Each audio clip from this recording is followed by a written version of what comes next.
Welcome to Chandru maths. RRB group D ரெக்ரூட்மெண்ட்ல இருக்கக்கூடிய 14 விதமான போஸ்ட்டுக்கு நீங்க அப்ளை பண்றப்போ ப்ரிஃபரன்ஸ் கொடுக்கணும். எனக்கு வந்து இந்த போஸ்ட் ஃபர்ஸ்ட் வேணும், இது செகண்ட் வேணும், இது கிடைக்கலனா தான் எனக்கு இது வேணும் அப்படிங்கிற மாதிரி கொடுக்குற மாதிரி இருக்கும் அப்ளை பண்றப்போ. ஸோ இது வந்து நீங்க சும்மா கொடுக்கக்கூடாது. ஓகே, சும்மா கொடுத்தீங்கன்னா நீங்க நல்லா ப்ரிப்பேர் பண்ணி செலக்ஷன் ஆயிட்டீங்க அப்படின்னா உங்களுக்கு பிடிக்காத போஸ்ட் கிடைக்கிறதுக்கு வாய்ப்பு இருக்குது. அது பிடிக்கல அப்படிங்கிறது நீங்க ஜாயின் பண்ணதுக்கு அப்புறம் தான் தெரியும். அது எனக்கு சூட் ஆகாது அப்படிங்கிறது வந்து ஜாயின் பண்ணதுக்கு அப்புறம் தான் தெரியும். ஸோ அப்படி தெரிய வந்துச்சு அப்படின்னா கண்டிப்பா நீங்க அவ்வளோ கஷ்டப்பட்டதுமே வந்து மொத்தமாவே ஸ்பாயில் ஆயிரும். ஒன்று நீங்க ரிசைன்மெண்ட் வர்ற மாதிரி இருக்கும், இல்லைன்னா வந்து பிடிக்காத வேலையை லைஃப் ஃபுல்லா வந்து பாக்குற மாதிரி இருக்கும். ஸோ அதனால நீங்க வந்து உண்மையிலேயே சின்சியரா ப்ரிப்பேர் பண்றீங்க அப்படின்னா நீங்க முக்கியமா கவனிக்க வேண்டியது வந்து இந்த போஸ்ட் ப்ரிஃபரன்ஸ். ஸோ அப்போ ஒவ்வொரு போஸ்ட்டுக்குமே வந்து அதுக்கான ஜாப் ப்ரொஃபைல் என்ன, சேலரி என்ன, அதுக்கப்புறம் ப்ரொமோஷன் எந்த மாதிரி இருக்கும், நைட் டியூட்டி இருக்குமா இருக்காதா, இல்லைனா நீங்க வந்து வேற எக்ஸாமுக்கு படிக்கிறதா இருந்தா அதுக்கு வந்து டைம் கிடைக்குமா கிடைக்காதா அப்படிங்கிற மாதிரி நிறைய பாயிண்ட்ஸ் வந்து நீங்க கன்சிடர் பண்ணிட்டு தான் வந்து உங்களுக்கு ஏற்ற மாதிரி வந்து ஒரு ப்ரிஃபரன்ஸ் வந்து கொடுக்கணும். ஓகே, இப்போ நான் வந்து இன்னைக்கு உங்களுக்கு போஸ்ட் ப்ரிஃபரன்ஸுக்கே வீடியோ கொடுக்குறேன்னு சொல்லியிருந்தேன். பட் நான் வந்து இந்த 14 விதமான போஸ்ட்டுக்கும் இப்படி கொடுங்க நான் வந்து சும்மா சொன்னோம்னா அதுல கண்டிப்பா எல்லாருக்குமே வந்து சாட்டிஸ்ஃபேக்ஷன் வராது. ஏன் கொடுக்கணும்னு சொன்னாதான் வந்து இப்படி கொடுக்கறது நம்ம கரெக்டாக தான் கொடுக்குறோம்னு சொல்லி உங்களுக்கு ஒரு சாட்டிஸ்ஃபேக்ஷன் வரும். ஓகே, ஸோ ஏன் கொடுக்கணும் அப்படின்னு நான் அந்த 14 விதமான போஸ்ட்டுக்குமே இப்போ சொன்ன அந்த எல்லா பாயிண்ட்டையும் எக்ஸ்பிளைன் பண்ணேன் அப்படின்னா ரொம்ப லென்த்தான வீடியோவாக மாறிடும். அதை கண்டிப்பாக நிறைய பேர் பார்க்கவே மாட்டீங்க. ஓகே, அதனால நான் என்ன பண்ணியிருக்கேன் அப்படின்னா ஃபர்ஸ்ட் ஒவ்வொரு போஸ்ட்டுக்குமான ஜாப் ப்ரொஃபைல் என்ன அப்படிங்கிறது வந்து ஒரு 2-3 நாளுக்குள்ள முடிக்கிறதுக்கு ட்ரை பண்றேன். எவ்வளோ குயிக்காக முடியுமோ அவ்வளோ குயிக்காக வந்து எவ்வளோ ஷார்ட்டா சொல்ல முடியுமோ அவ்வளோ ஷார்ட்டா எல்லாருக்கும் புரியுற மாதிரி சொல்லி முடிக்கிறதுக்கு ட்ரை பண்றேன். ஓகே, ஸோ அதுக்கப்புறம் கடைசியில் போஸ்ட் ப்ரிஃபரன்ஸ் எப்படி கொடுக்கலாம் அப்படிங்கிறத சொல்றேன். ஏன்னா நான் அப்ளை பண்றதுக்கு டைம் இருக்குது, அதனால நீங்க ஒன்றும் அவசரப்பட வேண்டாம். தெளிவாக பார்த்துட்டு அண்டர்ஸ்டாண்ட் பண்ணிட்டு அதுக்கப்புறம் வந்து நீங்க ப்ரிஃபரன்ஸ் கொடுங்க. ஓகே, ஸோ இந்த வீடியோ நம்ம பார்க்க போற போஸ்ட் வந்து பாத்தீங்கன்னா அசிஸ்டன்ட் எஸ்என்டி, அதாவது சிக்னல் அண்ட் டெலிகம்யூனிகேஷன், இந்த இதில் இருக்கக்கூடிய அசிஸ்டன்ட் போஸ்ட்டுக்கான ஜாப் ப்ரொஃபைல் தான். இதுக்கான ஜாப் ப்ரொஃபைல் என்ன, சேலரி என்ன மாதிரி இருக்கும், அதே மாதிரி ப்ரொமோஷன் எப்படி இருக்கும், இதுல வந்து ஃபீமேல் கேண்டிடேட் வந்து இது சூட்டபுளா இருக்குமா இல்லையா அப்படிங்கக்கூடிய கம்ப்ளீட் டீடைல் வந்து இதுல வந்து நம்ம பார்க்க போறோம். ஸோ இந்த இன்ஃபர்மேஷன் நான் நிறைய சேனல்ல இருந்து எடுத்ததான், நிறைய நார்த் இந்தியன் சேனல்ல இருந்து எடுத்த இன்ஃபர்மேஷன் தான். இதுல ஒரு சிலருக்கு நான் சொல்றது வந்து இந்த மாதிரி இல்லை அப்படிங்கிற மாதிரி தோணுச்சு, உங்களுக்கு இதை பத்தி முன்னாலேயே நாலேஜ் இருந்துச்சு அப்படின்னு நீங்க கண்டிப்பா தாராளமா கமெண்ட் பண்ணி சொல்லலாம். ஓகே, நீங்க என்னை குறை சொல்றீங்க அப்படிங்கிற மாதிரி நான் எடுத்துக்க மாட்டேன். ஈவன் நீங்க அந்த மாதிரி சொன்னீங்கன்னா அந்த கமெண்ட் வந்து நான் பின் பண்ணிருப்பேன். நிறைய இடத்துல வந்து இந்த மாதிரி மிஸ்டேக் பண்ணிருக்கீங்கன்னு சொன்னதை வந்து நான் பின் பண்ணிருக்க தான் செய்வேன், டெலிட் பண்ணிருக்கலாம் மாட்டேன். ஓகே, அதனால நீங்க வந்து தாராளமா சொல்லலாம். பட் மேக்ஸிமம் நான் சொல்ற இன்ஃபர்மேஷன் கரெக்டா தான் இருக்கும். ஏன்னா நான் ஒரே ஒரு வீடியோ ரெஃபர் பண்ணிட்டு நான் வீடியோ பண்ணல. ஓகே, ஒரு 4-5 வீடியோ ரெஃபர் பண்ணிட்டு ஆல்ரெடி இதுல ஒர்க் பண்றவங்க என்ன மாதிரி அவங்களோட எக்ஸ்பீரியன்ஸை சொல்லியிருக்காங்க அப்படிங்கிறது எல்லாத்தையுமே ரெஃபர் பண்ணிட்டு தான் நான் வந்து ஒவ்வொரு வீடியோவும் ரெடி பண்றேன். அதனால நான் ஒவ்வொரு வீடியோ ரெடி பண்றதுக்கு அதிகமா டைம் எடுத்தாலும் அந்த வீடியோ சின்ன வீடியோவா தான் இருக்கும். ஓகே, ஸோ புரிஞ்சிருக்கும்னு நினைக்கிறேன். நம்ம வந்து ஸ்டார்ட் பண்ணலாம். ஸோ அசிஸ்டன்ட் எஸ்என்டி, அதாவது சிக்னல் அண்ட் டெலிகம்யூனிகேஷன். ஸோ இந்த இதில் வந்து பாத்தீங்கன்னா உங்களுக்கு இது ஒரு போஸ்ட் மாதிரி தான் கொடுத்துருப்பாங்க. ஆனா இது 2 விதமான போஸ்ட். ஓகே, இதுல சிக்னல்ங்கிறது தனி, டெலிகம்யூனிகேஷன் அப்படிங்கிறது தனி. ஆனா நீங்க அப்ளை பண்றப்போ ஒரு ப்ரிஃபரன்ஸ் மாதிரி தான் கொடுப்பீங்க. இதுல உங்களுக்கு சிக்னல் கிடைக்குமா டெலிகம்யூனிகேஷன் கிடைக்குமா அப்படிங்கறது வந்து யாராலையுமே சொல்ல முடியாது. ஓகே, ஒரு சிலர் என்ன சொல்லியிருக்காங்க அப்படின்னா நீங்க அதுக்கப்புறம் இப்ப 10th குவாலிஃபிகேஷன்ல அப்ளை பண்றீங்க, ஆனா அதுக்கப்புறம் உங்களுக்கு என்ன குவாலிஃபிகேஷன் இருக்குது, 12th என்ன படிச்சிருக்கீங்க, இல்லைன்னா டிகிரி எதுவும் முடிச்சிருக்கீங்க அப்படிங்கறத பொறுத்து சிக்னல் இல்லைனா டெலிகம்யூனிகேஷன் கொடுப்பாங்க அப்படிங்கிற மாதிரி ஒரு சிலர் சொன்னாங்க. அது எந்த அளவுக்கு உண்மைன்னு தெரியல. ஆனா நிறைய பேர் என்ன சொன்னாங்கன்னா இது வந்து எப்படி கொடுக்குறாங்க அப்படிங்கிறது நம்மளுக்கு தெரியாது, சிக்னல் வேணாலும் கிடைக்கலாம், டெலிகம்யூனிகேஷன்ல வேணாலும் கிடைக்கலாம் அப்படிங்கிற மாதிரி. ஓகே, ஸோ இப்போ ஃபர்ஸ்ட் வந்து நம்ம சிக்னல் பத்தி பார்க்கலாம், அடுத்து டெலிகம்யூனிகேஷன் பத்தி பார்க்கலாம். ரெண்டுமே சிம்பிள் தான். ஓகே, ஸோ இப்போ சிக்னல்ங்கிற பேர்ல இருக்குது. ரயில்வேல வந்து மெயின் வந்து பாத்தீங்கன்னா சிக்னல் தான். இந்த மாதிரி 3 லைட் வந்து பார்த்துருப்பீங்க, கிரீன் லைட்டு, ரெட் லைட்டு, அதே மாதிரி எல்லோ லைட்டு. இந்த சிக்னல் வேலை செய்யலைனா கூட ரயில் வந்து ட்ரெயின் வந்து டிலே ஆயிரும். அதுக்கப்புறம் அந்த இடத்துல இருந்து மூவ் ஆகாது, அந்த சிக்னல் கரெக்டாக வேலை செய்யலைனா. ஓகே, ஸோ இது ரொம்ப குரூஷியலான ஒரு ஜாப். ஓகே, பட் ரொம்ப டஃப்பானது கிடையாது, ரொம்ப ஈஸியானதான். இப்போ இவங்களுக்கான டியூட்டி டைம் அப்படின்னு பாத்தீங்கன்னா 24 ஹவரும் வந்து டியூட்டி டைம் மாதிரி தான். அதுக்காக 24 மணி நேரமும் நீங்க வந்து டியூட்டிலே இருக்கணுமா அப்படிங்கிற மாதிரி கேட்டீங்கன்னா அந்த மாதிரி கிடையாது. ஒரு நாளைக்கு ஜென்ரலா பார்த்தா 3ல இருந்து 4 மணி நேரம் தான் வந்து வேலை இருக்கும். ஓகே, அதுக்கப்புறம் ஏதாச்சும் எமர்ஜென்சி, ஏதாச்சும் ஒரு சிக்னல் வந்து வேலை செய்யல, ஏதாச்சும் ஒரு ப்ராப்ளம், உங்களுக்கு ரெஸ்பான்சிபிலிட்டி இருக்கக்கூடிய ஏரியால ஏதாச்சும் ப்ராப்ளம் அப்படின்னா மட்டும்தான் உங்களை வந்து வர சொல்லுவாங்க. அது என்னைக்காவது ரேரா நைட்ல கூட வர சொல்லலாம். ஓகே, ஸோ அப்படிங்கறனால இதுல வந்து மேக்ஸிமம் டைம் வந்து நீங்கள் ஃப்ரீயாக தான் இருக்க போகிறீங்க. ஸோ டே டைமில் ஒரு 3-4 மணி நேரம் தான் உங்களுக்கு வந்து மேக்ஸிமம் டியூட்டி இருக்கும். மற்ற டைம்லாம் நீங்கள் ஃப்ரீயாக தான் இருக்க போகிறீங்க. ஓகே, அதே மாதிரி இதில் வீக்லி ஒரு நாள் வந்து ஆஃபும் கொடுத்துருவாங்க. ஸோ வாரத்தில் 6 நாள் வந்து உங்களுக்கு வேலை இருக்க போது அந்த 6 நாளுமே 3-4 மணி நேரம் தான், மேக்ஸிமம் ஒரு 5 மணி நேரம் தான் வேலை இருக்கும். எப்போவா தான் வந்து கொஞ்சம் அதிகமாக வேலை இருக்கிறதுக்கு வாய்ப்பு இருக்குது. ஓகே, ஸோ அதே மாதிரி இப்போ சிக்னல் அப்படின்னு எடுத்துக்கிட்டீங்க அப்படின்னா நீங்கள் உங்களோட மெயின் ஜாப் வந்து பார்த்தீங்கன்னா இந்த ரயில்வே டிபார்ட்மெண்ட் இருக்கக்கூடிய எம்சிஎம், ஜேஇ, எஸ்எஸ்சி இந்த மாதிரி ரேங்க்ல இருக்கவங்களுக்கு அசிஸ்டன்ட் மாதிரி தான். ஸோ மேக்ஸிமம் வந்து குரூப்பாக தான் ஒர்க் பண்ணுவீங்க. தனியாக நீங்கள் மட்டும் போய் ஒரு வேலையை பார்க்குற மாதிரி இருக்காது. நீங்கள் போகிறப்போ உங்கள் கூட வந்து ஹெல்ப்பர்ஸ் இருப்பாங்க, டெக்னீஷியன்ஸ் இருப்பாங்க, ஜேஇ, எஸ்எஸ்சி, எம்சிஎம் அந்த மாதிரி நிறைய பேர் இருப்பாங்க. ஓகே, எல்லாரும் சேர்ந்து வந்து வேலை பார்க்குற மாதிரி தான் இருக்கும். ஸோ இதில் மெயினான வேலை அப்படின்னு பார்த்தீங்கன்னா ஜென்ரலாக எப்போவுமே இருக்கக்கூடிய வேலை அப்படின்னு பார்த்தீங்கன்னா இப்போ ரயில் ரோடு ஸ்விட்ச் கியர்னு ஒன்று இருக்குது. ஓகே, அதாவது இதுதான், இது வந்து மேக்ஸிமம் வந்து பார்த்தீங்கன்னா அந்த ஸ்டேஷன் பக்கத்துலலாம் இருக்கும். இப்போ ஒரு ட்ராக் வந்து 2 ட்ராக் வந்து பிரிகிற மாதிரி இருக்கும்ல, அந்த மாதிரி இடத்துல வந்து பார்த்தீங்கன்னா இப்போ ட்ரெயின் வந்து இந்த ட்ராக்ல போகணுமா இல்லைனா இப்படி பிரிஞ்சு போகணுமா அப்படின்னு இந்த ட்ராக்ல வந்து ட்ரெயினை டைவர்ட் பண்ணுறதுக்கு யூஸ் பண்ணக்கூடிய இந்த கியர். ஓகே, ஸோ இதை மெயின்டைன் பண்ணுறது, இதுக்கு கிரீசிங் பண்ணுறது, இதுதான் வந்து மெயின் வேலையாக இருக்கும். ஓகே, அதுக்கப்புறம் இவங்க யூஸ் பண்ணக்கூடிய அந்த டூல்ஸ் எல்லாமே வந்து கரெக்டாக க்ளீன் பண்ணி கிரீஸ் பண்ணி அதுக்கு ஆயிலிங்லாம் பண்ணி மெயின்டைன் பண்ணுற மாதிரி இருக்கும்.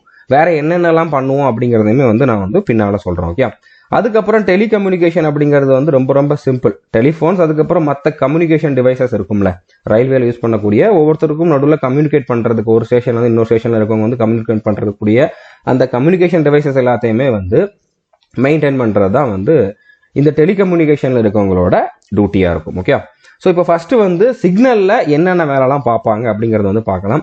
இப்போ சிக்னல்னாலே நான் ஆல்ரெடி சொன்ன மாதிரி இந்த சிக்னல் லைட் தான் வந்து உங்களுக்கு கண்டிப்பாக ஞாபகம் வரும். இந்த லைட்டோட ரெஸ்பான்சிபிலிட்டி வந்து பார்த்தீங்கன்னா இந்த மாதிரி குரூப் டியில் செலெக்ஷன் ஆகி போகிறவங்களோட தான். ஓகே, ஸோ இந்த லைட் வேலை செய்யலை அப்படின்னா அவங்க தான் வந்து சரி பண்ணணும். இப்போ ஒரு இதில் வந்து பார்த்தீங்கன்னா க்ளீன் பண்ணுறது எல்லாமே அவங்க தான் பண்ணணும். இது ரொம்ப நாள் ஆயிடுச்சு, ரொம்ப பிரைட்னஸ் வந்து கம்மி ஆயிடுச்சு அப்படின்னாலுமே வந்து அதை சரி பண்ணுறது அவங்க தான். ஓகே, ஸோ இதை வந்து ஃபுல்லாக கரெக்டாக ஒர்க் ஆகுதான்னு பார்க்கணும். அது ஒர்க் ஆகலை அப்படின்னா அதை சரி பண்ணணும். ஓகே, ஸோ இது வந்து முக்கியமான வேலை. அதுக்கப்புறம் ஸ்டேஷன் மாஸ்டரோட ரூமில் வந்து இந்த மாதிரி ஒரு பேனல் இருக்கும். ஓகே, ஸோ கம்ப்யூட்டர் பேனல் தான். ஸோ இதுலேயுமே எதுவும் ப்ராப்ளம் அப்படின்னா இதையுமே வந்து நீங்கள் தான் வந்து சரி பண்ணுற மாதிரி இருக்கும். மெயின்டைன் பண்ணுறது எல்லாமே நீங்கள் தான் பண்ணுற மாதிரி இருக்கும். கண்டிப்பாக இது வந்து யாருக்குமே எடுத்த உடனேலாம் தெரிஞ்சிருக்காது. இதுக்கான ட்ரைனிங் கொடுத்துருவாங்க. ஓகே, ப்ராப்பராக ட்ரைனிங் கொடுத்துட்டு என்ன பண்ணணும் அப்படிங்கிறத வந்து உங்களுக்கு கற்றுக் கொடுத்துருவாங்க. அதுக்கப்புறம் தான் நீங்கள் வந்து இதெல்லாம் பண்ண போகிறீங்க. ஓகே, அடுத்ததா இது வந்து பார்த்தீங்கன்னா ரிலே ரூம் அப்படிங்கிற மாதிரி சொல்லுவாங்க. இது வந்து அந்த சிக்னலெல்லாம் வந்து கலெக்ட் பண்ணி டிரான்ஸ்ஃபர் பண்ணுறதுக்கு இருக்கக்கூடிய ஒரு ரூம். ஓகே, இதில் வந்து இந்த எலக்ட்ரானிக் டிவைசஸ் வந்து இருக்கும். இது ஒரு ஏசி ரூமாக தான் இருக்கும். இதுக்குள்ளேயுமே நீங்கள் தனியாக போகிற மாதிரிலாம் இருக்காது. ஜேஇ அந்த மாதிரி அந்த ரேங்க்குக்கு ஈக்குவலாக இருக்கக்கூடிய ரேங்க்ல இருக்கிறவங்க அவங்களோட சூப்பர்விஷனில் தான் நீங்கள் இந்த ரூமுக்குள்ளேயே என்ட்ரு ஆகிற மாதிரி இருக்கும். ஸோ இதெல்லாம் வந்து மெயின்டைன் பண்ணுறதும் இதில் எதுவும் ப்ராப்ளம்னா அதை சரி பண்ணுறதும் வந்து உங்களோட வேலையாக இருக்கும். ஓகே, அதுக்கப்புறம் லொக்கேஷன் பாக்ஸ்னு நீங்கள் பார்த்துருப்பீங்க. கண்டிப்பாக ட்ரெயினில் போயிருந்தாலே இந்த பாக்ஸ் வந்து அங்கங்கே இருக்கிறத வந்து நீங்கள் பார்த்துருப்பீங்க. இது எதுக்காக அப்படின்னா இப்போ ஒரு ட்ரெயினில் வந்து பார்த்தீங்கன்னா ஒரு 20 பெட்டி இருக்குதுன்னு வச்சுக்கோங்களேன், 20 கோச் இருக்குதுன்னு வச்சுக்கோங்களேன். அந்த 20 பெட்டியுமே வந்து கரெக்டாக எல்லா இடத்துலையுமே கிராஸ் ஆகுதா, எதுவும் பெட்டி நடுவில் கலண்டு போயிருச்சா அப்படிங்கிற மாதிரி ட்ராக் பண்ணுறது தான் இந்த லொக்கேஷன் பாக்ஸோட வேலை. ஓகே, ஸோ அது வந்து எத்தனை பெட்டி வந்து கிராஸ் ஆகுது அப்படிங்கிறத வந்து இது கவுண்ட் பண்ணிட்டு அடுத்த பெட்டிக்கு வந்து சிக்னல் கொடுத்துரும். ஸோ அந்த மாதிரி இந்த பாக்ஸ் வந்து அடுத்தடுத்து இருக்கக்கூடிய பாக்ஸுக்கு வந்து சிக்னல் கொடுத்துக்கிட்டு இருக்கும். ஸோ அடுத்தடுத்து இருக்கக்கூடிய பாக்ஸ் வந்து இங்க இருந்த அத்தனை பெட்டி தான் இங்க வந்திருக்குதா அப்படிங்கறத வந்து கவுண்ட் பண்ணி கரெக்டா இருக்குதா அப்படிங்கக்கூடிய அந்த இன்ஃபர்மேஷனை வந்து அந்த டிபார்ட்மெண்ட்டுக்கு வந்து கொடுத்துக்கிட்டு இருக்கும். ஓகே, ஸோ அதனால இதோட ரோல் வந்து ரொம்ப ரொம்ப முக்கியமானது. ஸோ இந்த பாக்ஸை மெயின்டைன் பண்றதும் உங்களோட வேலையா தான் இருக்கும். இந்த பாக்ஸ்ல எதுவும் ப்ராப்ளம் ஆயிருச்சு, இதுல எதுவும் கேபிள் கட் ஆயிருச்சு அப்படின்னா அதெல்லாம் சரி பண்றது, இதெல்லாம் அந்த பீரியாடிக்கல் மெயின்டெனன்ஸ் பண்றது எல்லாமே வந்து உங்களோட வேலையா தான் இருக்கும். ஓகே, ஸோ அது கூட சேர்ந்தது தான் இந்த ஆக்சில் கவுண்டர் அப்படின்னு. இதுதான் வந்து சென்சார். ஓகே, இதுதான் வந்து எத்தனை ஆக்சில் வந்து கிராஸ் ஆயிருக்குது அப்படிங்கிறத வந்து கவுண்ட் பண்ணும். இதுவும் அதோட சேர்ந்தது தான். ஓகே, இந்த கேபிள் எதுவும் கட் ஆயிருந்துச்சு அப்படின்னா அதெல்லாம் சரி பண்றது உங்களோட வேலையா தான் இருக்கும். ஓகே, அதுக்கப்புறம் வந்து டெலிகாம்ல இப்போ சிக்னலோட நம்ம பார்த்தாச்சு. இப்போ டெலிகாம்ல வந்து என்ன வேலைன்னு பார்த்தீங்கன்னா நான் ஆல்ரெடி சொன்ன மாதிரி கம்யூனிகேஷன் டிவைசஸ். இப்போ நார்மலா இப்போ மேக்ஸிமம் வந்து பார்த்தீங்கன்னா டெலிஃபோன் தான். ஓகே, இப்போலாம் வந்து இப்போ வாக்கி டாக்கி கூட ஒரு சில இடத்துல யூஸ் பண்ண தான் செய்வாங்க. இப்போ கூட்ஸ் ட்ரெயின் எல்லாம் வந்து பார்த்தீங்கன்னா கண்டிப்பாக வாக்கி டாக்கி வந்து யூஸ் பண்ணுவாங்க. ஓகே, ஸோ அதுவுமே வந்து எனக்கு தெரிஞ்சு இவங்க தான் வந்து பார்க்குற மாதிரி இருக்கும். அதாவது அதோட மெயின்டெனன்ஸ், ஓகே, அதோட மெயின்டெனன்ஸ் வந்து பண்ணுற மாதிரி இருக்கும்.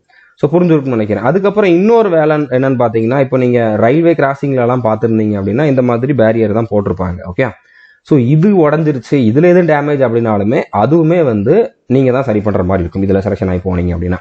ஸோ புரிஞ்சிருக்கும்னு நினைக்கிறேன். நம்ம ஜாப் என்ன அப்படிங்கிறத வந்து பார்த்துட்டோம். அவ்வளோ கஷ்டமானதெல்லாம் கிடையாது. அதுவும் இல்லாமல் நான் இப்போ சொன்ன எல்லா இடத்துலையுமே வந்து தனியாலாம் நீங்கள் மட்டும் போகிற மாதிரி இருக்காது, ஒரு குரூப்பாக தான் போய் பார்க்குற மாதிரி தான் இருக்கும் மேக்ஸிமம். ஓகே, அப்படின்னால இதில் வந்து உங்களுக்கு எதுவும் ப்ராப்ளம் வரதுக்கு வாய்ப்பு இல்லை. மேக்ஸிமம் டே டைமில் தான் டியூட்டி பார்க்க போகிறீங்க. நைட் டியூட்டி வந்து இந்த மாதிரி எதுவும் ஃபால்ட் ஆனால் தான் வந்து நீங்கள் போகிற மாதிரி இருக்கும். அதுவுமே வந்து அந்த ப்ராப்ளம் சரியாகிற வரைக்கும் தான். ஓகே, இப்போ இதில் ப்ரொமோஷன் எப்படி இருக்கும் அப்படின்னு பார்த்தீங்கன்னா, இப்போ நீங்கள் அசிஸ்டன்ட் ரேங்க்ல செலெக்ஷன் ஆகுறீங்க. அடுத்ததாக வந்து பார்த்தீங்கன்னா 2 வருஷத்துக்கு அப்புறம் ஒரு எக்ஸாம் எழுதுகிற மாதிரி இருக்கும். அந்த எக்ஸாம் சிம்பிளாக தான் இருக்கும். ஓகே, அந்த எக்ஸாம் வந்து சிம்பிளாக தான் இருக்கும். ஸோ 2 வருஷத்தில் வந்து நீங்கள் டெக்னீஷியன் கிரேட் 3 வந்து ப்ரொமோட் ஆயிடலாம். அடுத்து இன்னொரு எக்ஸாமும் எழுதுகிற மாதிரி இருக்கும். ஸோ இந்த ரேங்க்ல இருந்து 2 3 வருஷத்துக்கு அப்புறம் டெக்னீஷியன் கிரேட் 2 ஆயிடலாம். இந்த 2 எக்ஸாமும் சிம்பிளாக தான் இருக்குமா. அதில் வந்து பாஸ் ஆகிறது வந்து ஒன்றும் கஷ்டம்லாம் கிடையாது. நீங்கள் என்ன வேலை பார்த்தீங்கன்னா அதில் இருந்தால் கொஸ்டின் கேட்பாங்க அப்படிங்கிற மாதிரி தான் சொன்னாங்க. இது வந்து ஒரு பேருக்கு வைக்கக்கூடிய எக்ஸாம் மாதிரி தான். ஓகே, ஸோ அடுத்ததாக வந்து டெக்னீஷியன் கிரேட் 2ல இருந்து 3ல இருந்து 4 வருஷத்துக்கு அப்புறம் 4 வருஷத்துக்குள்ள கிரேட் 1க்கு வந்து போயிருவீங்க. டெக்னீஷியன் கிரேட் 1க்கு வந்து போயிருவீங்க. இதுக்கப்புறம் ஜேஇ ஆகிறதுக்கான அந்த எஜுகேஷன் குவாலிஃபிகேஷன் உங்ககிட்ட இருந்துச்சு அப்படின்னா அதுக்கான அந்த எல்டிசி எக்ஸாம் எழுதணும். இந்த எக்ஸாம் வந்து அந்த அளவுக்கு ஈஸியாக இருக்காது அப்படிங்கிற மாதிரி தான் சொன்னாங்க. ஓகே, ஸோ இந்த எக்ஸாம் பாஸ் பண்ணிட்டீங்க அப்படின்னா நீங்கள் ஒரு 3ல இருந்து 4 வருஷத்துக்கு அப்புறம், இந்த ரேங்க்ல இருந்து 3ல இருந்து 4 வருஷத்துக்கு அப்புறம் வந்து ஜேஇ ரேங்க்குக்கு வந்து ப்ரொமோட் ஆகலாம். அதுக்கப்புறமே வந்து பார்த்தீங்கன்னா அதுக்கடுத்த எக்ஸாம்லாம் எதுவும் கிடையாது. அடுத்து ஒரு 3ல இருந்து 4 வருஷத்துக்குள்ள வந்து பார்த்தீங்கன்னா எஸ்எஸ்சி, அதாவது சீனியர் செக்ஷன் இன்ஜினியர், இந்த ரேங்க் வரைக்கும் வந்து உங்களால் போக முடியும். ஓகே, ஸோ புரிஞ்சிருக்குன்னு நினைக்கிறேன். ப்ரொமோஷன் வந்து இதில் ஸ்பீடாக தான் இருக்குது, ரொம்ப ஸ்லோலாம் கிடையாது, ஸ்பீடாக தான் இருக்குது. அடுத்ததா சேலரி வந்து எவ்வளோ இருக்கும் அப்படின்னு பார்த்தீங்கன்னா கிராஸ் பே, அதாவது இது வந்து டோட்டல் சேலரி வந்து பார்த்தீங்கன்னா 30,000 இருந்து 35,000 வரைக்கும் இருக்கும்.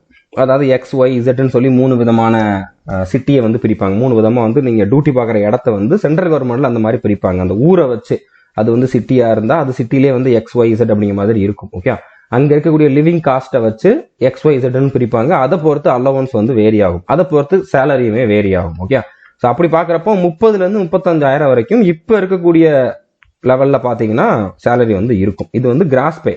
அதில் ஒரு சில டிடக்ஷன்லாம் பண்ணுவாங்க. டிடக்ஷன் போக உங்கள் கைக்கு வரக்கூடியது வந்து பார்த்தீங்கன்னா 27,000 32,000 வரைக்கும் உங்கள் கைக்கு வரும்.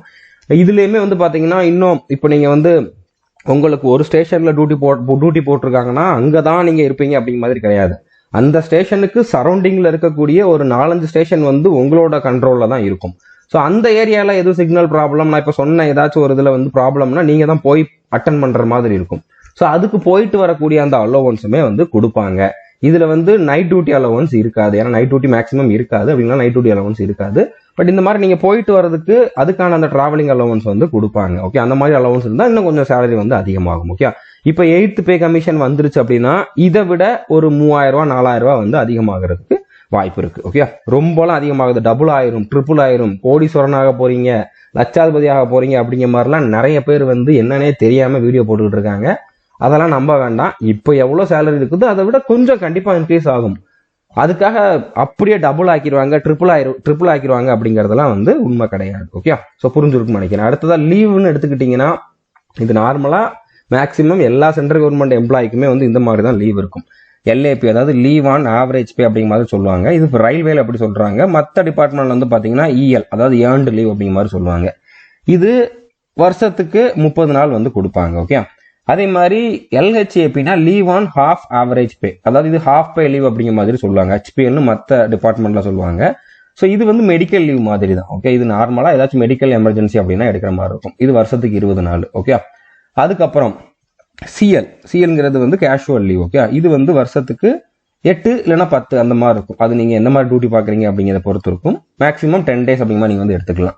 அதே மாதிரி வீக்லி ஒரு நாள் வந்து லீவ் இருக்குது. கவர்மெண்ட் ஹாலிடேனா லீவ் விடுவாங்களா? இப்போ தீபாவளி பொங்கலுக்குலாம் லீவ் விடுவாங்களான்னு கேட்டால் அதில் வந்து லீவ் கிடைக்கிறது சான்ஸ் ரொம்ப ரொம்ப கம்மி தான்.